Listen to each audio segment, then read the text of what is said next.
சேலத்தில் பறந்து போ திரைப்படத்தின் வெற்றி கொண்டாட்டத்தை தொடர்ந்து டிஎன்சி திரையரங்கத்தில் நடிகர் சிவா மற்றும் டைரக்டர் ராம் பத்திரிகையாளர் சந்திப்பு நடைபெற்றது.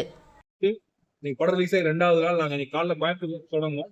கோயம்புத்தூர் இறங்க போய் படம் கிட்டுன்னு எங்க ஹோம் மினிஸ்டர் ராகுல் சார் ஃபோன் பண்ணி சொன்னாரு. ஸோ படத்துல மக்கள் நல்லா சிரிக்கிறாங்க, பயங்கரமா செலிப்ரேட் பண்றாங்க. நாளில் கோயம்புத்தூர்ல தொடங்கி இப்போ சேலம் வந்து சேர்ந்திருக்கோம். போன எல்லா திரையங்களும் ஒரே மாதிரி ரெஸ்பான்ஸ். அது இன்னைக்கு இப்ப பார்த்த திரையங்கள் வந்து எக்ஸ்ட்ரானரியா இருந்துச்சு. And really happy. வெற்றி பெற்றதுக்கு அப்புறம் பார்வையாளர்கள் சந்திக்கக்கூடிய மகிழ்ச்சிங்களுக்கு ஈக்குவலா எதுவும் இல்லைன்னு ஃபர்ஸ்ட் டைம் நான் உணர்ந்தேன். And thanks to every one. குறிப்பா சேலம் ரசிகர்களுக்கு மிகப்பெரிய நன்றி. ரொம்ப நன்றி. ஏன்னா சார் சொன்ன காலையில இருந்து நிறைய தேர்தல் ரொம்ப மகிழ்ச்சி. சேலம் ஏன் ரொம்ப ஸ்பெஷல் அப்படின்னா வந்து ஆல்ரெடி கிரேட் சீரியஸா இங்க வந்திருக்கு. நாங்க போயிட்டு இந்த தேர்தல் மீட் பண்ணும்போது அதுவும் பார்த்து இத்தனை கேள்விகள் எனக்கு வரும்னு நாங்க நினைச்சே பார்த்தோம். எல்லாமே ரொம்ப என்ஜாய் பண்ணாங்க. Thanks for support. Ram sir சொன்ன மாதிரி ஒரு சந்தோஷம் அப்படின்றது வந்து படம் வெற்றி மக்களை பார்த்து சந்தோஷம் இருக்கு. அது வந்து சொல்லவே முடியாது. நீங்களா படம் பாத்தீங்களா? நாங்க பேசுறது படம் பார்க்க டைம் கிடைச்சதா உங்களுக்கு? ஓகே, படத்தை நீங்க உங்களுக்கு ரொம்ப பிடிச்ச விஷயம் என்ன? நீங்க என்ன சினிமா துறை. பட் ஆனா உங்களுக்கு வந்து அந்த மாதிரி டச் வாய்ப்பு வந்திருக்கா? நம்ம கதை என்னவோ அதுக்கு தான் பட்ஜெட் இல்லையா? கதைக்கு 15 கோடி 15 கோடி தான். அந்த மாதிரி கதை பண்ணா அந்த வாய்ப்பு வருது. புரியல. நான் கதை பண்ண முடியும், கதைக்காக பட்ஜெட். அதுதான் கேள்வி. ஏன்னா ஹீரோக்கள் வந்து எனக்கு இத்தனை கோடி வேணும், அப்பதான் படத்தை நடிப்பேன் அப்படின்னு சொல்லி இன்னைக்கு சைன் பண்றதெல்லாம் இருக்கு. அவங்க என்ன சொல்ல விரும்புறீங்க? நான் அவ்வளவு கோடி அவர்கிட்ட கேட்கிறேன். நாங்க தெருக்கோடியில இல்ல. நீங்க கேட்க வேண்டிய ஆளே நாங்க. நீங்க சினிமா துறையில இருக்கிறீங்க. சினிமா துறையில இந்த பிரச்சனை இருக்குன்னு நான் சொல்றேன். நீங்க பிரச்சனையா தெரியல, நீங்க பிசினஸ் தான் பாக்கலாம். அவங்க பிசினஸ் பத்தி கேட்காதே சொல்றாங்க. ராம் சார் அப்படி பறந்து போன ஒரு படம் எடுத்துட்டு நல்லா ஓட்டுன்னு சொல்ல சினிமா துறையை பத்தி கருத்து சொல்ற அளவுக்கு வல்லுநர்கள் கிடையாதுன்னு சொல்றேன். சரியா? இவ்வளவு பெரிய ஈக்குவலா இருக்கீங்க. நீங்க கண்டென்ட்கள் இது தொடர்ந்து அடுத்த வெற்றி கொடுத்துருக்கீங்க. உங்களை நீங்களே உங்களுக்கு ஒரு உரிமை இருக்குல்ல. நீங்க ஈக்குவலா இருக்கீங்க. உங்களை பார்த்து நான் ஈக்குவலா வரவங்க வந்து கதைக்கு கூட ஹீரோக்கு தரக்கூடாது. படம் பிடிச்சதா?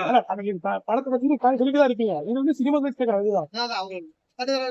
அதுதான் பதில். அதுதான் எனக்கு தெரியாது. தெரியுமா? தெரியாதுல்ல. நீங்களே நினைச்சிருக்கீங்க. உங்களுக்கே தெரியுதா? நீங்க கேட்டதை சொல்றாங்க. வெளியில வந்து வாங்க, நிறைய கேள்விகள் இருக்குன்னு கேட்டாங்க. நாங்க இங்க வந்தது பறந்து போகும்போது நீங்க கேட்க போறீங்க நிச்சயம். நீங்க வந்து அவரு ஏன் இவங்க சம்பளம் வாங்குறாரு அப்படின்னு கேட்கும்போது எனக்கு என்ன ஆசைதான் எங்களோட வந்துட்டோம். வேற ஒண்ணுமே இல்ல. படத்துடைய ரியல் கதாநாயகர் இவர் தான். இவர் பண்றதுக்கு ரியாக்ட் பண்றவதான் இவரு. நீ என்னெல்லாம் கத்துக்கிட்டேன்னு இந்த படம் கத்துக்கான நடிப்பை கத்துக்கல. அது வந்து இயல்பா வந்துருச்சு. இதெல்லாம் கத்துக்கிட்டா எக்ஸ்ட்ரானரி டேலண்ட். ரொம்ப ஹம்புலா இருக்கக்கூடிய பையன்.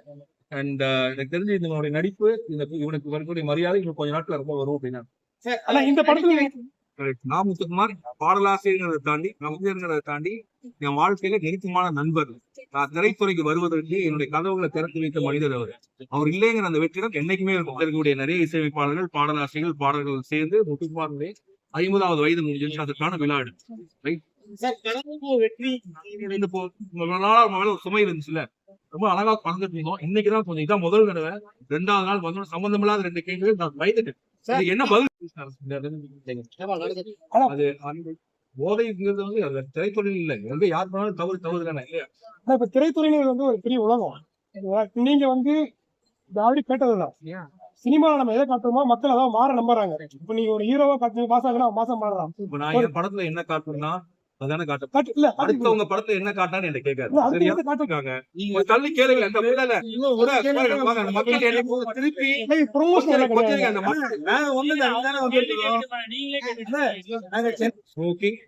ஒரு பாட்டு இருக்கு, ப்ளீஸ் அப்பா செத்து போகாதுன்னு பாட்டே வச்சிருக்கோம். இப்ப நாங்க எந்த ஊர்ல இருக்கோம்? ஈரோட்ல இருந்து வர்றோம். ஈரோட்ல மனோஜ்னு ஒருத்தர் எந்திரிச்சு இதுக்கப்புறம் நான் சிகரெட் பிடிக்க போறேன்னு சொன்னார். இது எனக்கு மகிழ்ச்சி.